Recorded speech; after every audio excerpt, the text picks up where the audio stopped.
WLPN LP Chicago 105.5 FM, Lumpen Radio.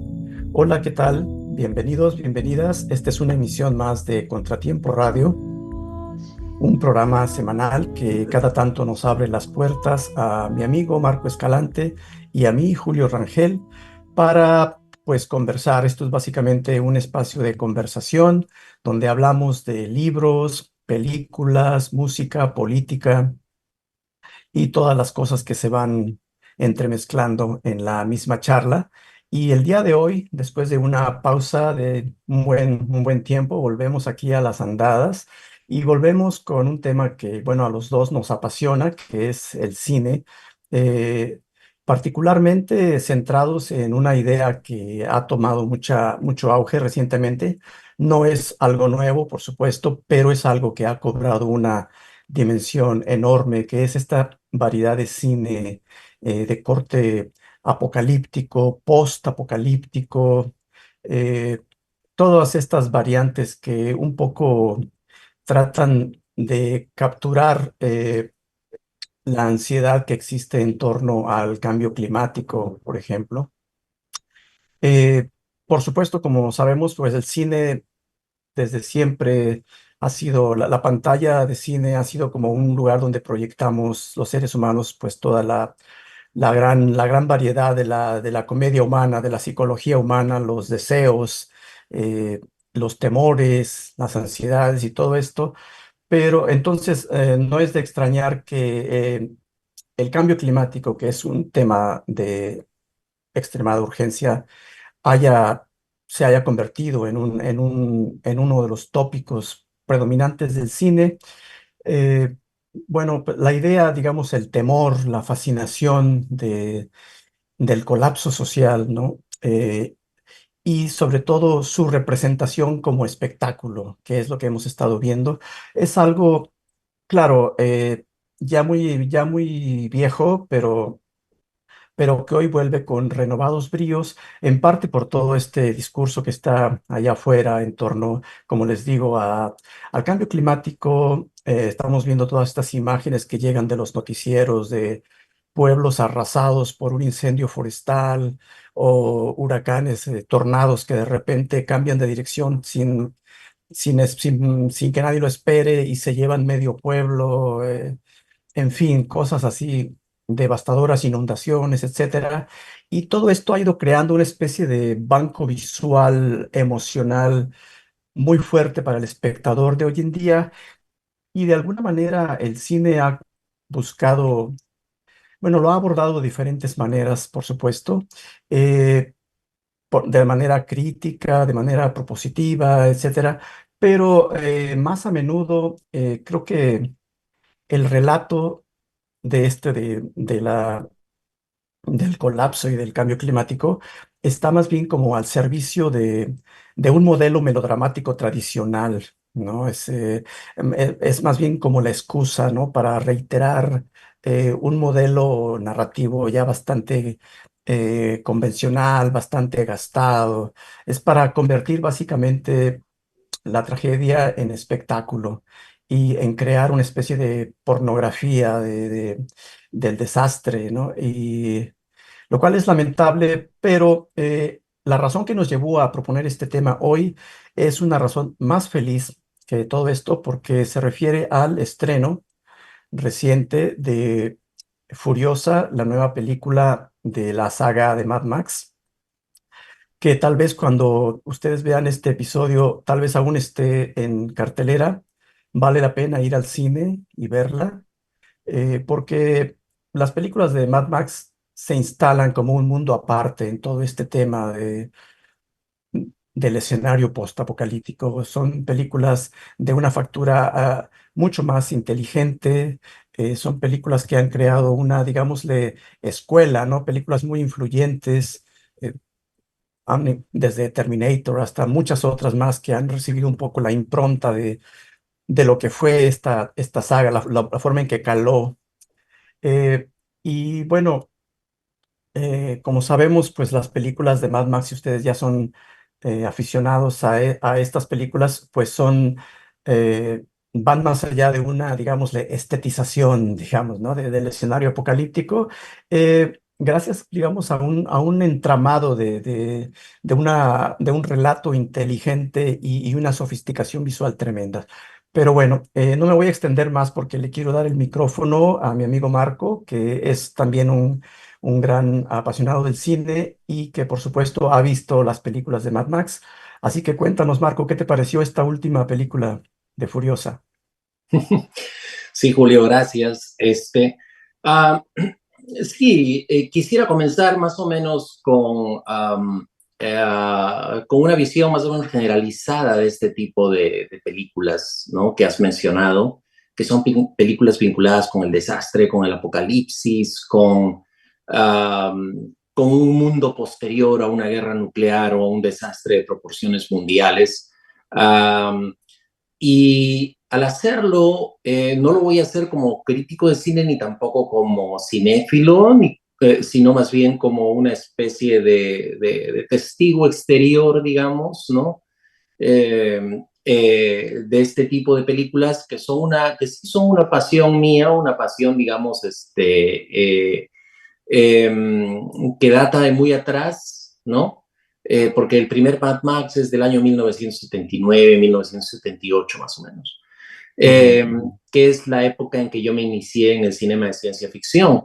Pero viéndolo así a grandes rasgos, contemplando, digamos, con vista panorámica este tipo de películas en el siglo XXI, yo veo como tres grandes líneas, ¿no? Hay una línea que es, discúlpenme, la línea de la espectacularidad, la línea del cine comercial de Hollywood, que es más o menos la que se expresa en películas como San Andreas, 2012, El día después de mañana, The Day After Tomorrow. Son películas que utilizan, digamos, no solo eh, una batería impresionante de efectos especiales, ¿no? Sino que además siguen un patrón o una fórmula fílmica, una fórmula narrativa que es una repetición, digamos, de lo mismo, ¿no? Es decir, son películas donde uno ya sabe, digamos, cuáles son las mañas, cuáles son los ganchos, cuáles son los temas que van a explorar, digamos, los guionistas, los directores de las películas, etcétera, ¿no? Hay incluso códigos para la actuación, es decir, ya sabemos cómo es que van a actuar los actores y todo lo demás. Es decir, son películas profundamente predecibles, ¿no? Ese es Ujú. el producto de Hollywood, es el producto más común al que estamos mucho más ligados, digamos, y que vienen de la tradición setentera de Terremoto, Infierno en la Torre y todo ese tipo de Ujú. películas, ¿no? Ujú. Existe una segunda tradición que me parece que es la tradición más profunda, que es una tradición que se deshace primero que nada de los efectos especiales e instala, digamos, el apocalipsis o la ciencia ficción dentro de un mundo ordinario, ¿no? Ese es el curso que sigue, por ejemplo, la película Melancolía, ¿no? Ujú. Que por supuesto en Melancolía estamos esperando de que la luna choque con el planeta Tierra, es un desastre, un apocalipsis lo que se viene, y sin embargo la película es una reflexión impresionante sobre la vida, sobre el amor, sobre la muerte, ¿no? Y es una película que tiene imágenes absolutamente ordinarias, cotidianas, rutinarias, o sea, donde los efectos especiales prácticamente no existen, ¿no? Ujú. Esta línea viene más o menos de esa ciencia ficción reflexiva, ¿no? Que de alguna manera cimentó Andrei Tarkovsky en Solaris, ¿no? Que a pesar de ser una película que se desarrolla en el espacio, o sea, el mundo que vemos es un mundo cotidiano, es un mundo real como el que nosotros vivimos, no es un mundo, digamos, que abusa de la imaginación, ¿no? Que Ujú. enloquece a la imaginación. No, todo lo contrario, mantiene la imaginación con los pies sobre la tierra. Y eso es algo que también se ve en Alphaville de Jean-Luc Godard, ¿no? Entonces son películas que apelan al futuro para hablarnos del presente, ¿ya? Entonces, Ujú. esa es para mí la vertiente más profunda, la que más cala, digamos, en la intelectualidad dentro del cine, ¿no? Existe esta tercera vertiente, que es la vertiente del cineasta comercial, ultra talentoso del cineasta comercial que es un monstruo, un megalómano y que sin embargo se pregunta, ok, tengo los medios, tengo este aparato productivo, tengo los actores, ¿qué hago con esto? Ok, he decidido hacer una maravilla. Esto es lo que pasa con George Miller, ¿no? Que a pesar de que se mueve dentro del circuito comercial, hace algo completamente nuevo, algo refrescante, algo que realmente en términos visuales representa una gran novedad para el cine, ¿no? Entonces, yo creo sinceramente de que Fury Road, como narración, como propuesta estética unitaria, como, como película en general, global, es mucho mejor que Furiosa, la última entrega de Mad Ujú, Max, ujú. ¿no? Es una Sí. película más redonda. Sin Ujú, embargo, yo pienso de que Furiosa tiene momentos que es, aislados que son mucho más logrados que la primera película, son momentos más memorables. Y con esto me refiero a la gran batalla que ocurre en medio, ¿no? Hay como una especie de seres subterráneos que son como ladrones, que son como topos, como ardillas que salen del interior de la tierra y que lo único que hacen es tratar de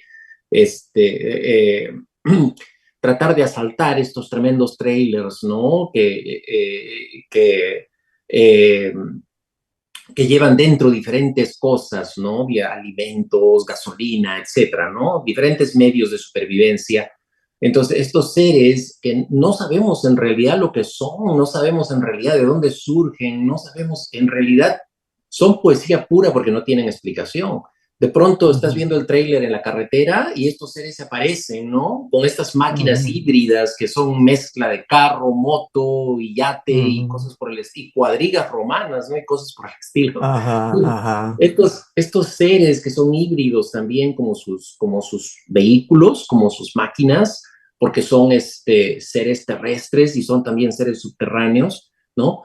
Son Ujú, un misterio poético que realmente es difícil, digamos, llegar a comprender qué cosa es lo que estamos viendo, porque en realidad no importa, ¿no? Entonces, simplemente lo que vamos a ver es una especie de ballet visual, ¿no? Un poema de acción, básicamente, ¿no? Entonces, aquí, como escribía yo en el Facebook, es muy importante cómo fluye el color en esta escena. Es una escena como de 20 minutos más o menos, o 25 minutos, ¿no?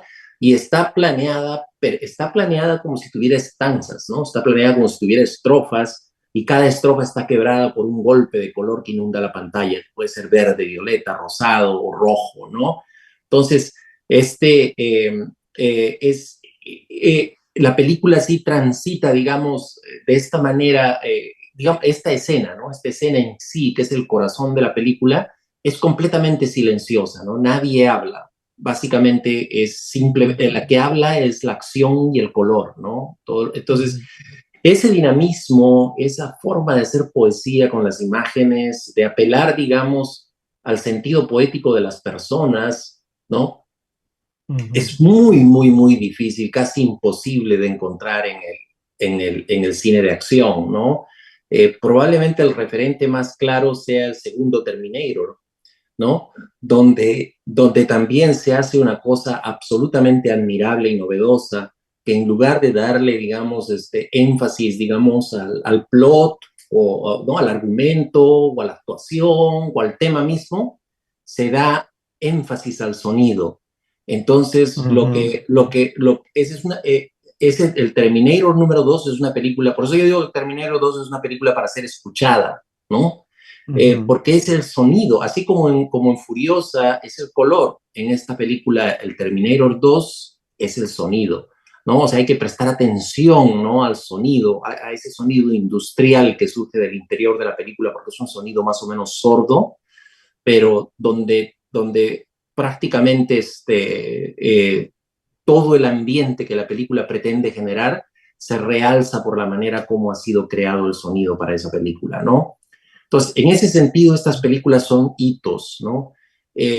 Las películas que generalmente vemos de ciencia ficción, de desastres o apocalípticas, son películas ramplonas, sin ningún tipo de creatividad, ¿no? Pero este tipo de películas como Furiosa o el Terminator 2, que es mejor que el Terminator 1, mucho mejor, o sea, son películas que tienen este tipo de detalles este tipo de cosas que por lo general pasan desapercibidas, ¿no? Eh, las que, digamos, al final, conforme va pasando el tiempo, son asimiladas, reconocidas y finalmente las películas comienzan, digamos, a integrar una especie de canon especial, ¿no? Por este rasgo especial que proporcionan a la experiencia de ver una película, ¿no? Ujú, ujú. Sí, no, y es verdad que la película anterior, Fury Road, es superior a Furiosa en términos de relato, digamos, es una narrativa mucho más, no escueta, pero precisa, más concisa, vertiginosa, pero sí, Furiosa en verdad tiene estos momentos visuales que a veces puedes olvidarte un poco de la trama, ¿no? Tienes para volver a acordarte que hay una estructura narrativa en verdad allí, ¿no? Que lo que se está explicando. Eh, pero ambas son como una parte en la saga de Mad Max, ¿no? Porque son ya la cuarta y la quinta, ¿no? Película de Mad Max. Y creo que uno de los grandes méritos de George Miller es haber sabido replantear la serie, ¿no? Haber sabido reformularla y ahora el personaje masculino, ¿no? El héroe, eh, da paso a un personaje femenino y se plantean pues otra serie de cosas, ¿no? Eh, uno de los méritos de Fury Road, la anterior, es que incorporó a su cuerpo de guionistas a Steinem, ¿no? Esta mujer, Gloria Steinem, que es una teórica de la militancia feminista desde los años 60, que es una, pues un referente, digamos, de todo este movimiento para darle un poco, para darle más consistencia a este personaje femenino de Furiosa y a la idea, a todo este concepto de las Bubalini, ¿no? Esta especie de, y- de tribu primigenia, especie de matriarcado que existe en una especie de eh, espacio edénico, digamos, ¿no? Como contraste a el mundo arrasado por el apocalipsis, un mundo donde existe toda una idea eh, de barbarie, ¿no? Y ahora que decías esto del sonido, yo pensaba que Furiosa también, fíjate que a mí me impresionó el diseño de audio que tiene Furiosa también. Es decir, y por esto mi insistencia en que se vea en una sala de cine, que se aprecia con mucha mayor nitidez todo este diseño de audio porque hay toda una idea de eh, las máquinas, ¿no? Cuando estos vehículos híbridos, motocicletas y demás, todos estos coches suenan cuando rugen los motores, ¿no? Ese rugido es tan sobrecogedor, tan poderoso, no apabullante, pero sí tiene un elemento sobrecogedor. Y cuando se hace el silencio, cuando nos quedamos ante la vastedad del desierto, notamos ese contraste, ¿no? Entre el espacio habitado todavía por el ser humano, que es el espacio de la industria o de lo que quedó de la industria, y lo que quedó de lo que podríamos llamar el mundo natural, ¿no? Este continuo como contrapunto. Hay un momento en que el personaje de Furiosa se queda sola en la carretera y de pronto se hace el silencio después de una escena muy intensa en la que hemos estado escuchando el rugir de los motores y de repente se hace el silencio del desierto. Y a mí estos contrastes, estos contrapuntos me parecieron fabulosos, ¿no? Me pareció que había algo allí también, parte de el relato estaba cifrado allí, en esa forma de crear un contrapunto entre el ruido y el silencio, ¿no? Otros sabemos que lo que anuncia, digamos, la modernidad o la idea de la modernidad es la industria. Nosotros estamos acostumbrados a escuchar siempre sonidos por todas partes de ruidos, de máquinas, ¿no? El refrigerador, cualquier cosa, todo el tiempo está algo sonando por allí. Eh, y de pronto la idea de un silencio absoluto, primigenio, es en verdad sobrecogedora, ¿no? Entonces a mí eso me resultó también impactante y no sé, algo que me gusta mucho es que yo creo que esta película y esta saga en general sabe, sabe reconocer con inteligencia su genealogía, ¿no? O sea, sabe cómo insertarse en una especie de tradición, sabe cómo pararse en una especie de tradición, porque si tú te fijas, estas escenas de la ciudadela donde está este emperador malévolo, ¿no? Eh, aquella ciudadela enorme allá en los acantilados, de donde suben y bajan en una especie de plancha, ¿no? Desde donde reina Immortan Joe, ¿no? Por supuesto, dictaminándolo la entrega de recursos, que es el agua en este caso, ¿no? Am, estas escenas que, por supuesto, están en su mayoría vistas en contrapicado, ¿no? Es decir, de abajo hacia arriba, y lo cual enfatiza eh, todo este sentido de la monumentalidad. Eh, cuando vemos todas esas como maquinarias, todos esos como engranajes donde están estos hombres trabajando, yo lo primero que pensé es en Metrópolis, ¿no? De Fritz Lang, una película de la década de los 20 del cine mudo, eh, o sea, en el impacto visual indeleble de esa película que supo plasmar poéticamente una idea de un mundo industrial. eh, y que por otra parte tenemos mucho, por ejemplo, el ritmo visual de cierta novela gráfica, de cierto cómic, ¿no? En la forma en que se plantean ciertas viñetas que alguien pensaría en un storyboard, así de un poco con mucho del mundo de la novela gráfica. Eh, en algún momento llegas a pensar en los videojuegos, en estos videojuegos que le llaman de primera persona, first person shooter, ¿no? En el que la cámara simula ser la persona que está, lo que llaman cámara subjetiva en el cine, ¿no? Simula ser la persona que está disparando. Eh, y algo que tú ya señalaste en Facebook en algún momento cuando hablabas de la influencia de la Ilíada, ¿no? Este, eh, Porque yo creo que esta película, por supuesto, prueba la eficacia, la firmeza, la durabilidad arquetípica del relato homérico, ¿no? Es decir, hay momentos en que la forma en que captura los desplazamientos de masas, esa forma en que encuadra la- la- las muchedumbres moviéndose, corriendo de un lado al otro, eh, a mí, o sea, y las escenas de batalla, por supuesto, me hace pensar eh, en una situación homérica, ¿no? En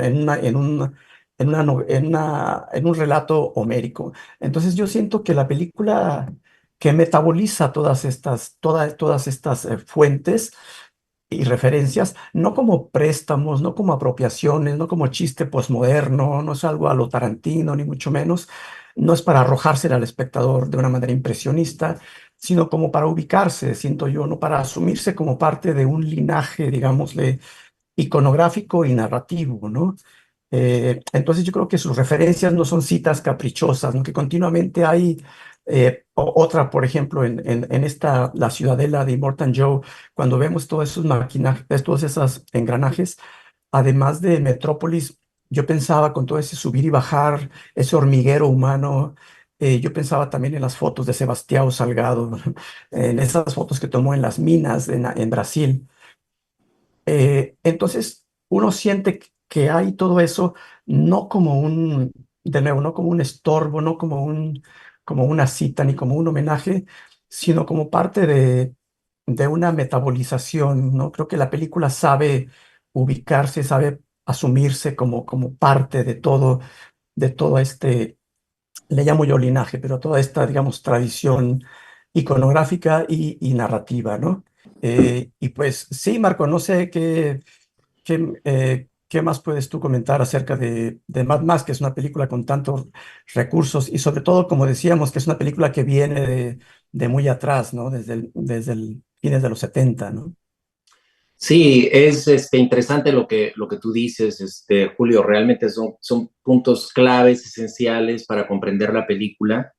Eh, bueno, en realidad también todo es fruto como de una especie de evolución en todo sentido, ¿no? Y podríamos hacer un paralelo con la música interesante, ¿no? Porque acuérdate que en los años 70 fue, digamos, el tiempo de la glorificación del prog rock, ¿no? El rock progresivo, ¿no? Ujú, Con estas ujú, bandas así, muchas de ellas insulsas, ¿no? Que hacían tremendos conciertos, donde la ujú, música rock aspiraba, digamos, al prestigio de la música clásica, ¿no? Y en ujú, realidad ujú. muchas de estas bandas hacían el ridículo, ¿no?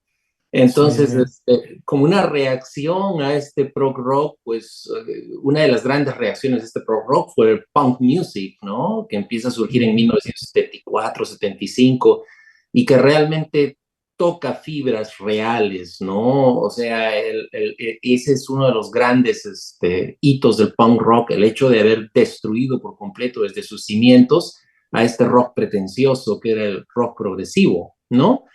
Este, yo creo que de alguna manera también el hito del rock progresivo en el cine viene a ser 2001, Odisea en el espacio, ¿no?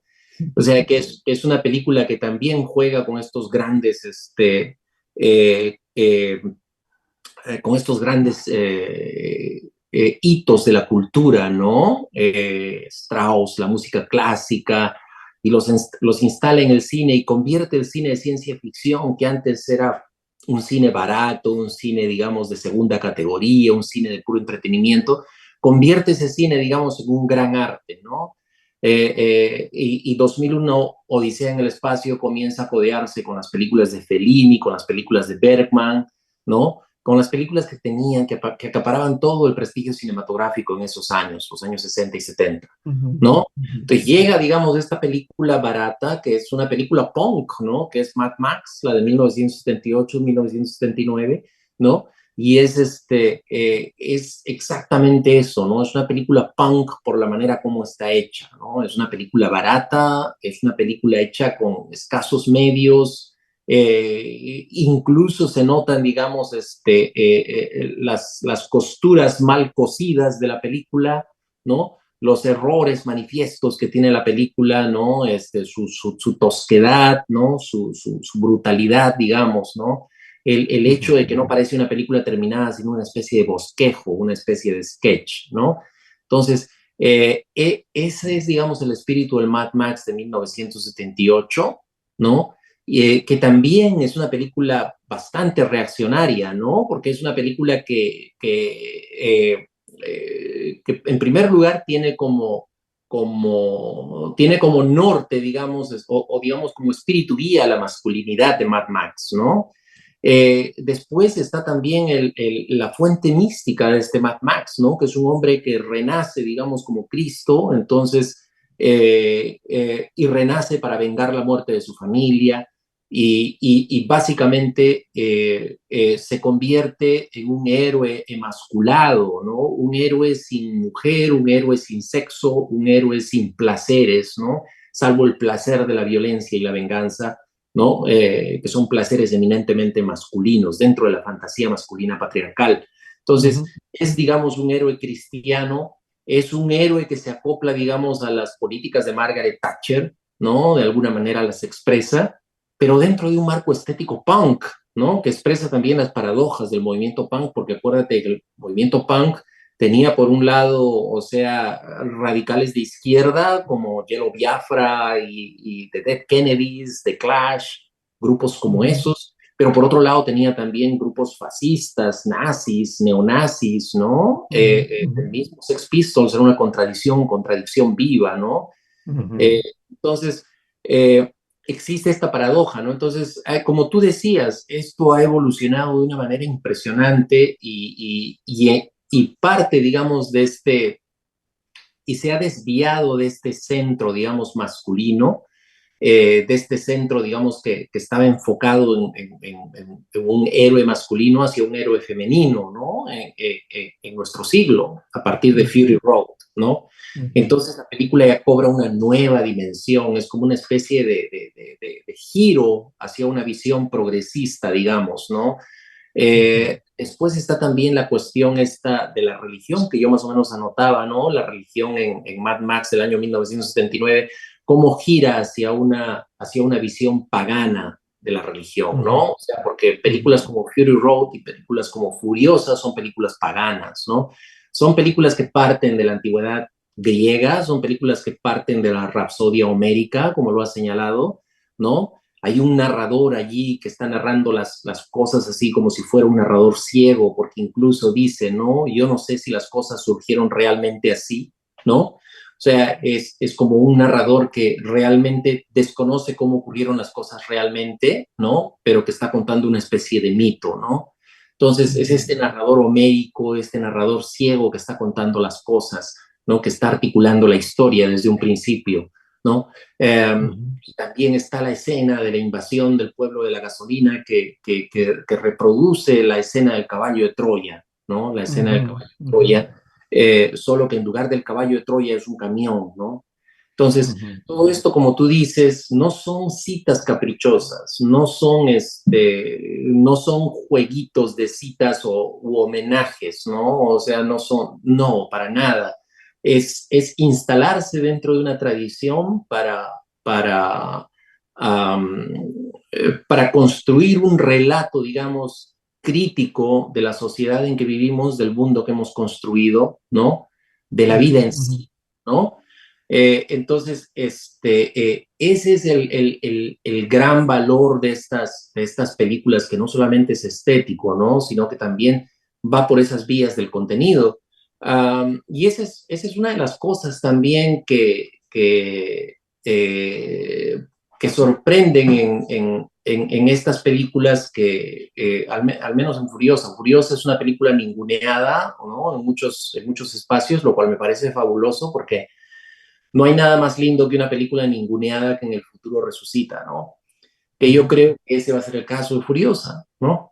Entonces, ujú, yo creo de que en cierto modo eh, existe, digamos, esta gran diferencia entre estas películas de George Miller, ¿no?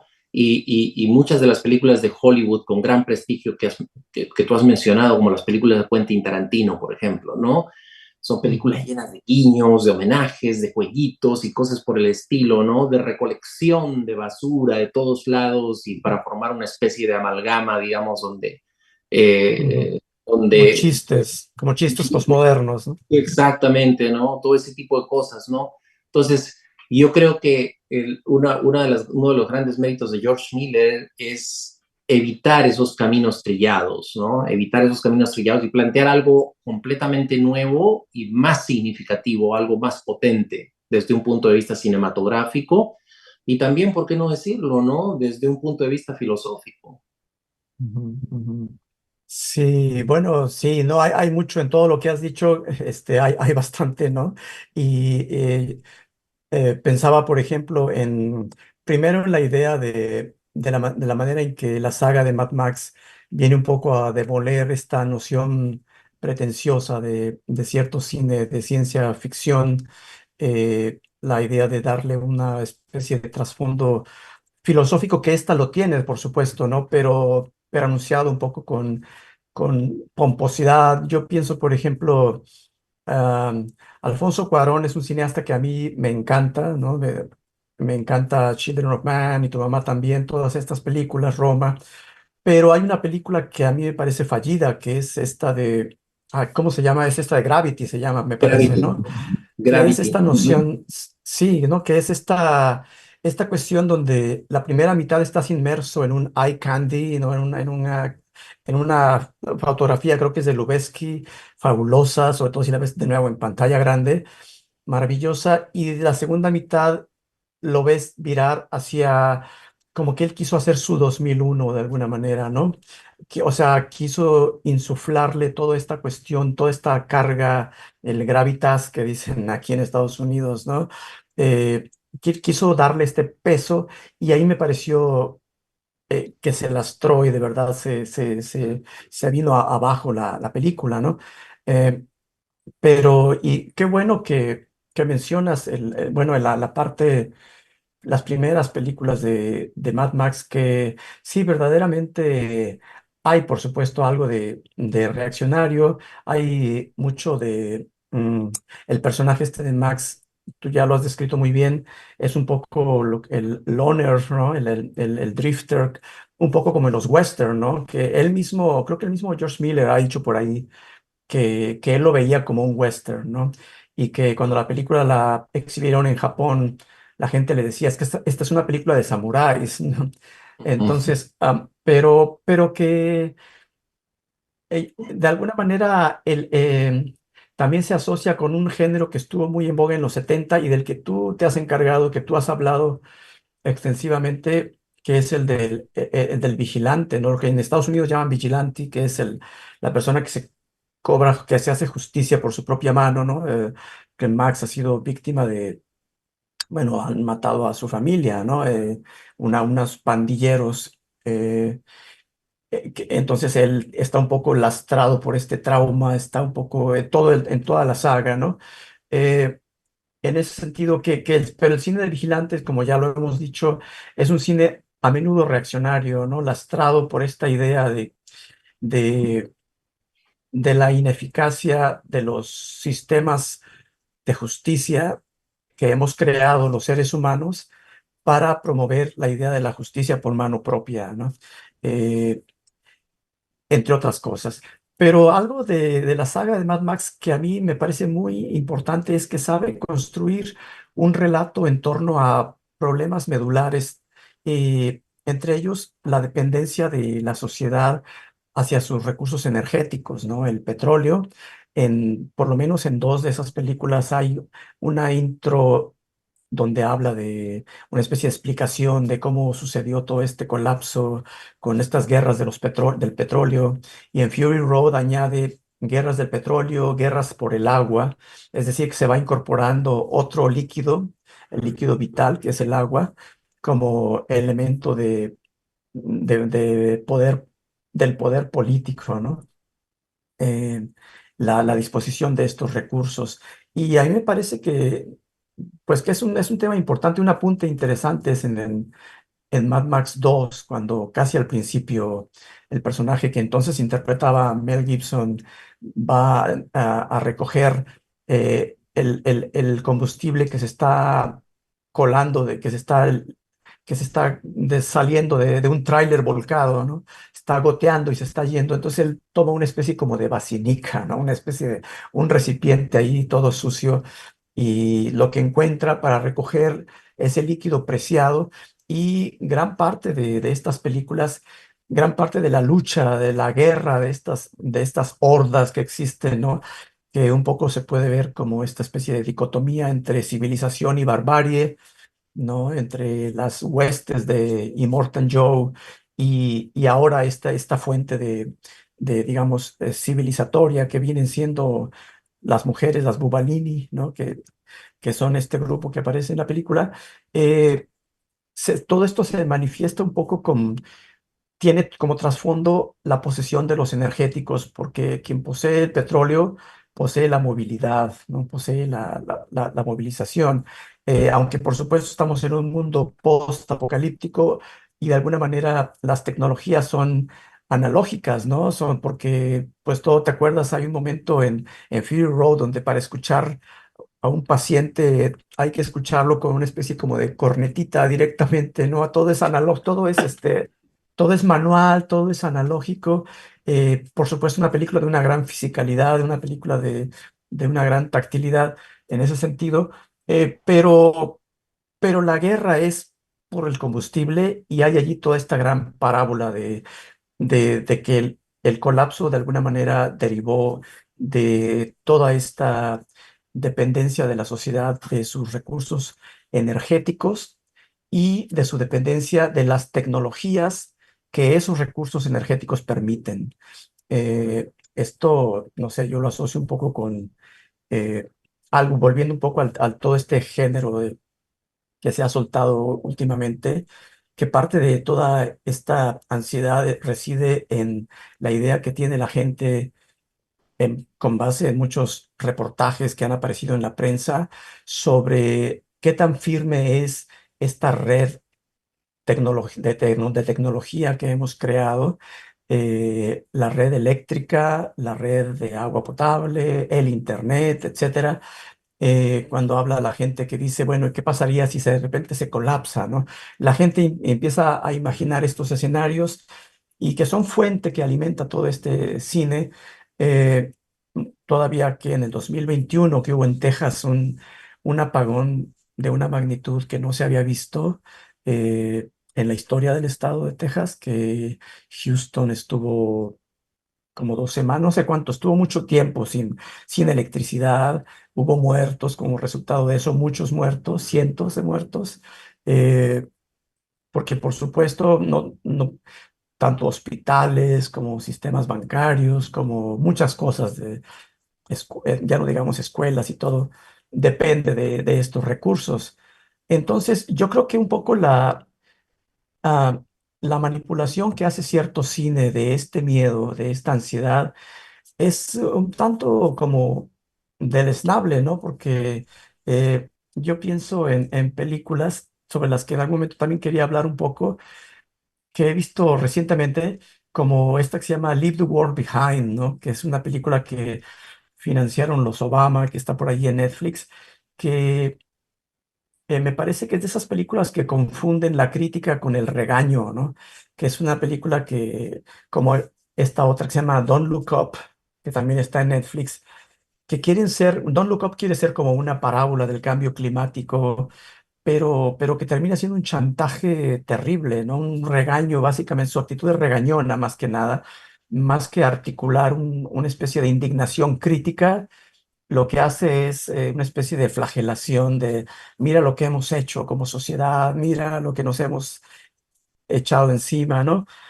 Eh, y que Leave the World Behind, que creo que tú la has visto, es una película, sí, sí la has visto, en algún momento la comentamos, es Sí. una película de una confusión que no sabe dónde pararse, no sabe cómo plantearse, donde meten a saco todos los clichés de la progresía blanca clase mediera, digamos, todos estos miedos, ansiedades, el racismo, el cambio climático, todo esto, pero que es una película que juega con la idea del colapso de las redes, ¿no? De pronto la gente queda incomunicada y empiezan a ocurrir cosas extrañas, barcos que encallan, un buque encalla de pronto en la playa, aviones que se desploman en pleno vuelo. Entonces nadie sabe qué está sucediendo, no hay internet, los animales están totalmente salidos de su órbita, ¿no? Entonces, y por supuesto, no, la película no se quiere parar bien en esta indagación, en esta búsqueda de dónde viene ese malestar, qué es eso que está causando, eh, y nos lo deja un poco abierto, pero de una manera bastante confusa, de una forma incluso moralista. Hay escenas donde incluso abiertamente este personaje de Julia Roberts de pronto dice, claro, empieza a hablar un poco de la culpa de la clase media progresista, decir, claro que todos queremos solucionar el cambio climático reciclando nuestra basura y no sé qué, y no sé qué. En fin, que es un cine que está muy lejos de ser aquel cine crítico que ha existido desde hace mucho tiempo, que es un poco el agitprop, ¿no? Lo que llaman el cine de agitación, el cine que verdaderamente sirve a una causa, ¿no? Que hay tantos ejemplos de los que podemos hablar brevemente, pero no sé qué impresión te ha dejado a ti toda esta serie. Tú viste Leave the World Behind y has visto otras más. No sé qué piensas de esto. Sí, estoy generalmente de acuerdo contigo, Julio. O sea, lo peor que puede hacer una película es sermonear, ¿no? O Ujú. hay películas que muchas veces tratan de reposar sobre todo en su contenido ideológico, en su propuesta ideológica, digamos, y confían, digamos, todo su éxito en eso. Pero en realidad una película, creo yo, no pervive por su tema, ¿no? No pervive por sus puntos de vista, digamos, sobre determinados aspectos de la realidad. Pervive sobre todo por su propuesta formal, por su propuesta estética, ¿no? Y hay muchas películas que versan sobre temas muy importantes, moralizadoras, películas que sermonean, etcétera, y películas que probablemente defienden causas que nosotros también defendemos, pero que sin embargo son películas insustanciales como cine, que prácticamente van a pasar a la historia en el mismo día que las ves, ¿no? O sea, que son películas que como cine no sirven para nada, ¿no? Pero hay en cambio películas que son aparentemente banales, que no tratan absolutamente sobre nada, o sea, películas que tienen un tema absolutamente vacuo e insignificante y sin embargo puede ser, puede ser una gran película, ¿no? Entonces, un ejemplo claro, por ejemplo, que me viene a la cabeza es Fast, Cheap and Out of Control, la película, el documental de Errol Morris, ¿no? Errol Morris hizo este documental sobre oficios raros, ¿no? Es un documental sobre gente que trabaja en cosas en trabajos u oficios que uno jamás pensó que existían o que simplemente no les da importancia, ¿no? Por ejemplo, uno de ellos, uno de los personajes de esta película es un tipo que hace arquitectura con árboles, ¿no? Y cosas, hace arquitectura con los instrumentos de la jardinería. Entonces, es una película con un tema así tan ínfimo y sin embargo es una película hermosísima, ¿no? Es un documental extraordinario. Y esa película que tú mencionas, ¿no? Efectivamente, la película financiada por los Obamas es una película liberal, es una película de izquierda supuestamente, y es una película que trata, digamos, los grandes temas que nos acosan en este momento, ¿no? Pero los trata mal, ¿no? Es decir, como película es una película fallida, es una película que sencillamente no tiene no tiene ni siquiera, digamos, esa garra narrativa que tú encuentras en las películas de George Romero, por ejemplo, ¿no? Entonces, sí, es una de las grandes paradojas del cine y creo de que eso también nos regresa a Mad Max, ¿no? Al Mad Max de 1979, que efectivamente es una película reaccionaria cuando la ves, ¿no? Pero es una película completamente diferente a las películas reaccionarias con el tema del vigilante, ¿no? Si tú ves las películas de Charles Bronson, que son como 20 sobre el tema, o las películas de Chuck Norris, que son también como 20, ¿no? Todas sobre el vigilante. Steve Seagal tiene algunas y también Sylvester Stallone tiene unas cuantas. El tema de vigilante es ubicuo. Todas estas películas se pueden meter dentro de un mismo saco porque todas tienen en común el hecho de que son muy malas, ¿no? El hecho de que son pésimas películas, ¿no? Particularmente las de Chuck Norris son películas detestables porque el tipo, aparte de que es feo moralmente, digamos, es un tipo horrendo físicamente, ¿no? Entonces no tienes ni siquiera la gracia de ver, digamos, a un tipo con cara atractiva y enigmática como la de Charles Bronson, sino lo que estás viendo es, digamos, qué sé yo, un equeco con patas, ¿no? Pero entonces, ¿no? Pero Mad Max es diferente porque a pesar de ser una película reaccionaria, es una película hermosa, es un poema punk, es una película que juega con muchos elementos formales extraordinarios y le saca el jugo.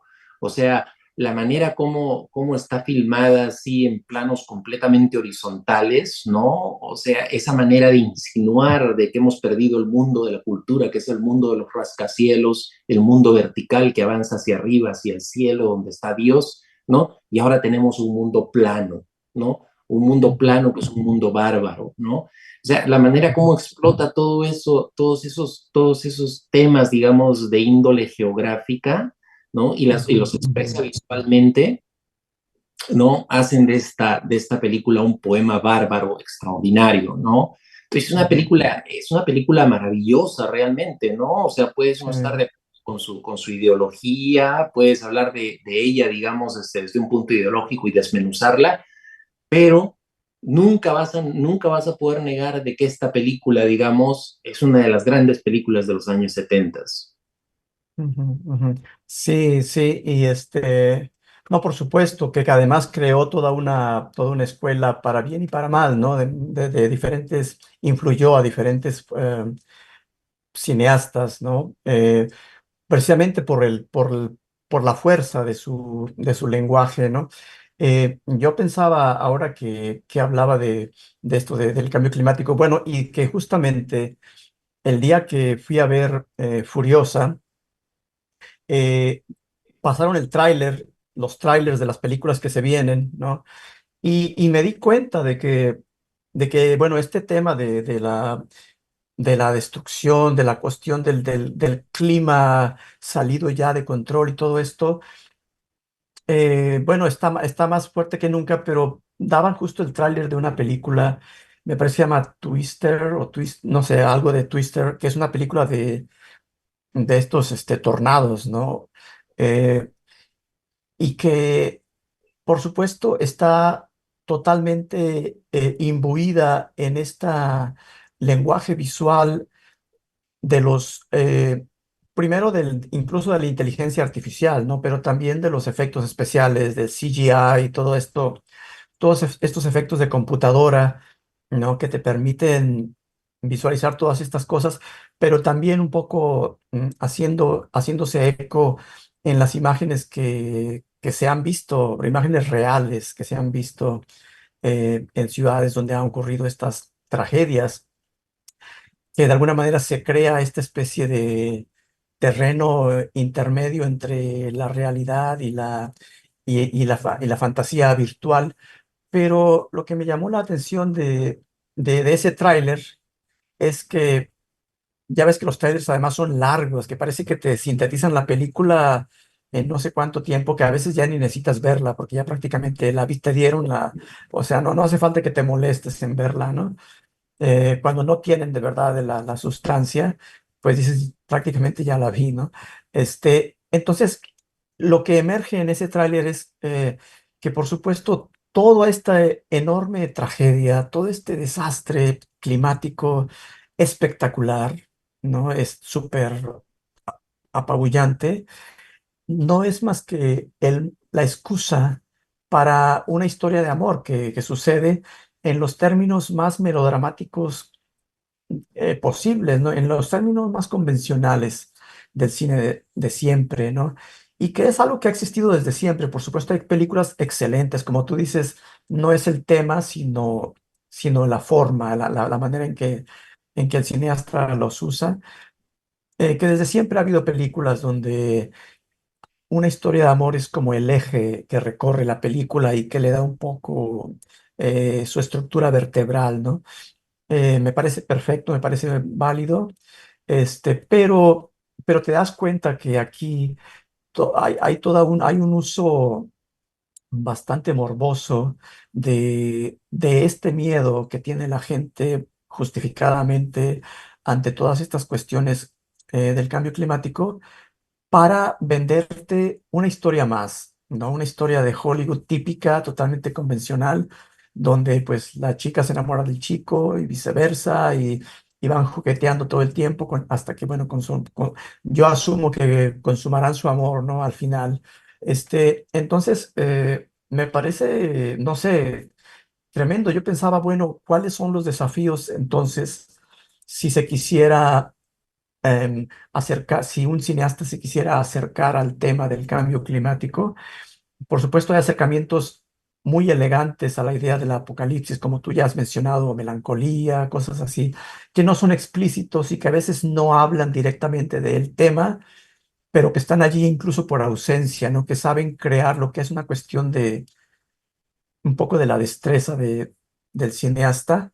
Eh, Y por supuesto está el cine, como decía hace un momento, de agitación, que es un género válido. Yo me acuerdo que una vez hablábamos de una película de los 70, que es El síndrome de China, o The China Syndrome, que fue una película que en los 70 causó una tremenda conmoción porque era una visión escalofriante, digamos, no tendenciosa, eh, de la cuestión de la energía nuclear, ¿no?